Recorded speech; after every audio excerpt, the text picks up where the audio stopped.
Ore 19 di giovedì 11 maggio 2017 al Don Bosco di Selargius si affrontano nell'ottavo di finale del torneo Maracanã interaziendale di calcio a 7 CRA Regione Sardegna, che veste un completo nero granata, e Marina MD, che indossa un completo bianco celeste. La gara verrà diretta dal signor Fais dell'MSP Sardegna. Buona visione.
Marco Palmas, siete passati, avete conquistato i quarti di finale 2-1 contro la Marina.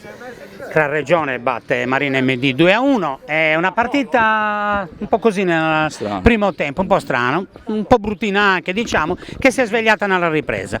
Una partita molto equilibrata dove, io dico la mia, la Marina ha avuto anche più occasioni ed è per questo che tu sei qua intervistato da noi, perché sei stato eletto il migliore in campo della gara. Dici qualcosa della gara innanzitutto? No, sono d'accordo, la Marina ha giocato meglio il primo tempo, più che altro era ben coperta e riusciva a ripartire. Noi invece eravamo sì coperti, ma non riuscivamo poi ad andare avanti, sbagliavamo passaggi, usciva la palla fuori, quindi non riuscivamo a offendere come hanno fatto loro, anche con tiri da fuori o comunque con... E come avete fatto tutto l'anno? Sì, non siamo riusciti a fare le nostre solite ripartenze. Certo. Oltretutto le ripartenze alla fine sono state particolarmente imprecise, però diciamo che in generale la partita è stata molto equilibrata. È chiaro che ci vuole anche magari qualche episodio favorevole spesso per andare avanti in questo tipo di gare qua. Ora vi spetta a SGG One, sì, ricordo bene. L'avete incontrata quest'anno? Sì. Che idea ti sei fatto? È abbordabile come gara? Cioè, abbordabile sì. Hanno persone, mancava mi sembra il difensore anche la volta che abbiamo sfidato, avevamo vinto, però comunque sono un'ottima squadra. Vabbè. Hanno individualità e tutto, se riusciamo a togliere la grinta in parte che abbiamo tolto oggi in difesa e se riusciamo invece a offendere, magari se riusciamo a offendere di più come abbiamo fatto sempre con Marco, tenendo conto che Marco è infortunato, quindi sta giocando ma è infortunato. Però giocare un po' più tranquilli, diciamo, ecco, Salipante oggi per esempio non l'ho visto ai suoi soliti livelli, magari... Ho prestato tanto, perché poi vabbè è logico che è un minimo anche in questi tornei, se riesci a capire come giocano le altre squadre, blocchi le persone giuste, un po'...